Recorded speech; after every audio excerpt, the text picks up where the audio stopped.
السلام علیکم ورحمۃ اللہ وبرکاتہ۔ محترم ناظرین اور سامعین، سبھی حضرات کے لیے رمضان کی مبارکبادیاں ہوں۔ اللہ تبارک و تعالی رمضان کی ساری برکتیں اور ساری رحمتیں ہر ایک مسلمان کو نصیب فرمائے، اور اپنے رمضان المبارک کی برکت سے خداوند قدوس پوری سرزمین سے کرونا وائرس کا جلد سے جلد خاتمہ فرمائے۔ ان حالات میں رمضان آیا، ایک طرف خوشی کا بھی اظہار ہے اور دوسری طرف ذرا سا افسوس بھی ہے کہ ہم نے زندگی میں کبھی اس طرح کا رمضان نہیں دیکھا۔ لیکن ہم لوگوں کو یہ بھی سوچنا چاہیے کہ شاید اللہ تبارک و تعالیٰ نے عبادت کا ایک بہترین موقع عطا فرمایا۔ ہم لوگ سکے کا ایک رخ دیکھ رہے ہیں اور منفی طور پر ہم لوگ سوچ رہے ہیں، یعنی کہ نیگیٹو تھاٹ بنا ہوا ہے ہمارا کہ ایسا رمضان کبھی دیکھا نہیں، نہ سحری کا رونق ہے، نہ افطاری کی رونق ہے، نہ مسجدیں آباد ہیں، نہ تراویح ہو رہی ہے۔ یہ ساری چیزیں نہیں ہو رہی ہیں، لیکن اسی میں سے ہم لوگوں کو ایک پازیٹیو تھاٹ بھی نکالنا چاہیے اور مثبت انداز میں سوچنا چاہیے کہ ہر رمضان کی طرح یہ رمضان بھی آتا تو شاید ہم اتنی عبادت نہیں کر سکتے جتنی کہ اب کرنے کا موقع ہے۔ عبادتوں سے اور روزوں سے، تراویح وغیرہ سے روکنے کے لیے عام حالات میں بہت سارے مشغلے، کسی کو کاروبار ہے، کسی کو نوکری ہے، کسی کو کھیتی ہے اور کسی کو سفر ہے، اور لوگ بہانہ بنا دیتے ہیں۔ لیکن اللہ تعالیٰ نے سارے چیزوں کو روک کر کے اب بندے کے لیے کوئی بہانے کا موقع نہیں چھوڑا ہے۔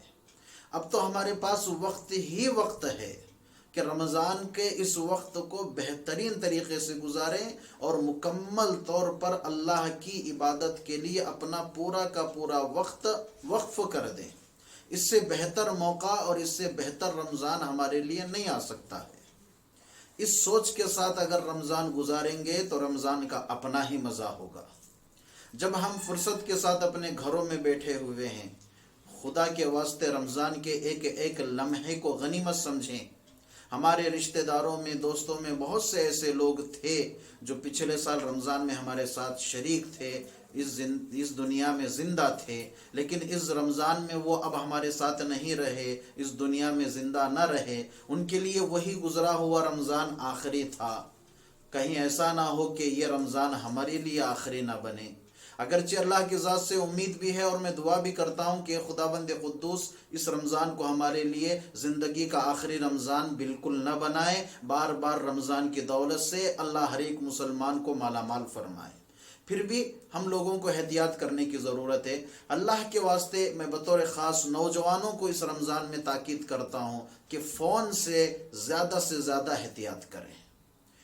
اگرچہ لاک ڈاؤن کی وجہ سے ہمارے پاس پورا کا پورا وقت ہے، لیکن یہ پورا کا پورا وقت ہمارا فون کھائے جا رہا ہے۔ اس فون نے ہمارے مسلمانوں کے، نوجوانوں کے ایمان کو برباد کر کے رکھ دیا ہے۔ وقت کو ضائع کرنے والی چیز ہے، ایمان کی حلاوت کو ختم کرنے والی چیز ہے۔ رمضان میں اس سے بہت زیادہ احتیاط کریں، پرہیز کریں، جتنا کم ہو سکے اتنا کم فون کا استعمال کریں، وقت اللہ کی عبادت میں، ذکر میں، دوسری چیزوں میں لگانے کی کوشش کریں۔ اور دوسری باتیں میں آگے بڑھتے ہوئے یہ کہوں گا کہ رمضان کے 3 عشرے ہوتے ہیں۔ پہلا عشرہ چل رہا ہے، پہلا عشرہ رحمت کا ہوتا ہے۔ اس پورے عشرے کے اندر ہم لوگوں کو اللہ تعالیٰ کی رحمت مانگنے کے لیے بکثرت دعا کرنی چاہیے۔ حدیثوں میں اور کتابوں میں ایک دعا لکھی ہوئی ہے، اللہم ارحمنی یا ارحم الراحمین، اللہم ارحمنی یا ارحم الراحمین، اے اللہ مجھ پر رحم فرما، بہت زیادہ رحم کرنے والے۔ یہ دعا پورے عشرے میں ہم لوگوں کو بکثرت پڑھتے رہنا چاہیے۔ یہ پورے عشرے کی، پہلے عشرے کی دعا ہے۔ اسی کے ساتھ ساتھ صبح سحری کے وقت جب ہم اٹھتے ہیں، چلتے پھرتے، اٹھتے بیٹھتے، سحری کی تیاری کرتے ہوئے زیادہ سے زیادہ زبان پر یا واسع المغفرہ یہ دعا ہونی چاہیے۔ اور اسی طرح سے عصر اور مغرب کے درمیان خاص کر کے افطار کے قریب یا واسع الفضل اغفر لی، یا واسع الفضل اغفر لی، یہ دعا بکثرت پڑھتے رہنا چاہیے ہم لوگوں کو۔ اس کے ساتھ ساتھ ایک اور بات میں عرض کرتا ہوں، ہم لوگ سحری کے لیے اٹھتے ہی ہیں، اللہ کے واسطے 15 منٹ پہلے اٹھ جائیں تاکہ 2-4 رکعت ہم کو تہجد بھی نصیب ہو جائے، 10 منٹ تہجد کے لیے، 5 منٹ دعا کے لیے، 15 منٹ پہلے اگر ہم جاگ جائیں گے تو کوئی بڑی حرج کی بات نہیں ہے، اس میں بڑی سہولت ہے۔ رمضان ہمارا نورانیت کے ساتھ گزرے گا۔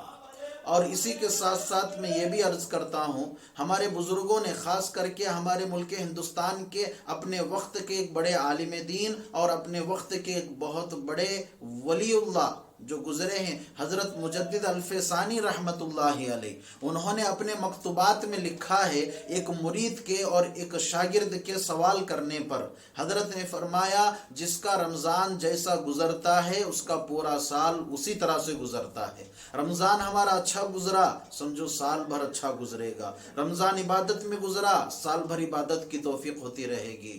رمضان اگر خدا نہ کرے گناہوں میں گزرا تو سال بھر ہمارا گناہوں میں گزر جائے گا۔ رمضان اچھا رہا، سال بھر اچھا رہے گا۔ رمضان خراب گیا تو سمجھو کہ سال بھر ہمارا وقت خراب ہی جائے گا۔ اور اسی طرح سے ہمارے بزرگوں نے فرمایا، میں نے کتابوں میں بھی پڑھا ہے، حاجی کے لیے جیسا کہ فرماتے ہیں کہ احرام کے جو 5 دن ہوتے ہیں حج کے درمیان میں، احرام کے وہ 5 دن حاجی کے جس حال میں گزرتے ہیں پوری زندگی اس کی اسی حال میں گزرتی ہے۔ وہ 5 دن اگر تقوی اور پرہیزگاری کے ساتھ اچھے انداز میں عبادت اور ریاضت میں گزریں گے تو پوری زندگی اسی طرح سے گزرے گی۔ اگر وہ 5 دن خراب نکل گئے تو پوری زندگی حاجی کی خرابی نکل جائے گی۔ تو یہ 2 باتوں کو یاد رکھیں، جس طرح سے ہمارے بزرگوں نے فرمایا کہ حج کے 5 دن جیسے گزریں گے حرام کی حالت میں، پوری زندگی ویسے گزرے گی۔ ٹھیک اسی طرح سے رمضان کا مہینہ جیسے ہمارا گزرے گا، پورا سال ہمارا اسی حال میں گزرے گا۔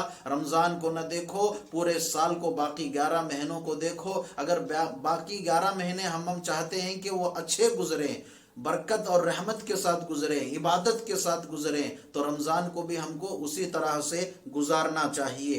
حدیث پاک میں رسول کریم صلی اللہ علیہ وسلم نے رمضان المبارک میں 4 چیزوں کی تاکید فرمائی ہے۔ ایک، کلمہ طیبہ بکثرت پڑھتے رہیں۔ دوسرا، استغفار بکثرت پڑھتے رہیں۔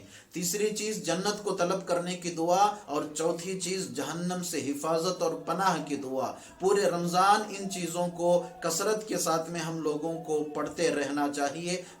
کلمہ طیبہ لا الہ الا اللہ محمد الرسول اللہ، اس کے ساتھ ساتھ استغفر اللہ کا ذکر، جسے پورا استغفار یاد ہو وہ پڑھیں، جسے پورا یاد نہیں ہے تو بکثرت استغفر اللہ کا ذکر کرتے رہیں۔ تو اسی طرح سے ہم لوگوں کو خاص طور سے دھیان دینا چاہیے کہ یہ زمانہ جو ہمارا لاک ڈاؤن کا گزر رہا ہے، لاک ڈاؤن پر سختی کے ساتھ عمل کیجیے۔ مسجدوں میں جانے کی ضد بالکل نہ کریں، اپنے گھروں کے اندر بھی احتیاط کے ساتھ میں رہیں۔ دنیا مسلمانوں کی ایک ذرا سی غلطی کا بھی موقع کا فائدہ اٹھانے کے انتظار میں ہے، خاص کر کے میڈیا والے۔ آپ کی ایک ذرا سی غلطی اور چھوٹی سی بھول کی وجہ سے کہیں ایسا نہ ہو کہ پورا اسلام بدنام اور داغدار ہو جائے۔ آپ نہایت پرہیز اور احتیاط کریں۔ اس کے ساتھ ساتھ آخر میں ایک بات میں عرض کروں گا، افطار کے وقت ہم لوگ جو کھجور استعمال کرتے ہیں یا پھل جو استعمال کرتے ہیں، عام طور پر بازار سے لاتے ہیں تو پھلوں کو دھو کر ہی کھاتے ہیں، لیکن جہاں تک کھجور کا مسئلہ ہے، میں کہتا ہوں کہ کھجور کو بھی دھو کر کے استعمال کریں۔ معلوم نہیں وہ کہاں سے آتے ہیں، خاص کر کے جو کیمیا کا باکس پیک ہو کر باہر ملکوں سے آتا ہے۔ آج کے ماحول میں جہاں پورا وائرس پھیلا ہوا ہے، معلوم نہیں کہ وہ سینیٹائز ہوا یا نہیں ہوا ہے۔ احتیاط کی ضرورت ہے۔ کھانے سے پہلے کھجوروں کو ہلکے سے پانی کے ساتھ دھو کر استعمال کریں تاکہ ہم طبیعتوں کا بھی خیال رکھا جائے اور اس وبا سے اور وائرس سے بھی ہم لوگوں کی حفاظت ہو سکے۔ اس کے ساتھ ساتھ بہت سے لوگ تراویح کے تعلق سے بکثرت فون بھی کرتے ہیں، مسئلے بھی معلوم کرتے ہیں کہ 8 رکعت پڑھنا ہے یا 10 رکعت پڑھنا ہے یا 20 رکعت پڑھنا ہے اور کس طریقے سے پڑھنا ہے اور کس انداز میں پڑھنا ہے۔ اس کے ساتھ ساتھ ایک اور چیز بھی میں عرض کرنا چاہوں گا، انشاءاللہ شام ہی یا کل وہ اس کے تعلق سے تفصیل کے ساتھ میں ایک اور دوسرا ویڈیو جاری کروں گا۔ امید کرتا ہوں کہ آپ میری باتوں کو غور سے سنیں گے۔ اللہ تعالی ہم سب لوگوں کو ان باتوں پر عمل کی توفیق عطا فرمائے۔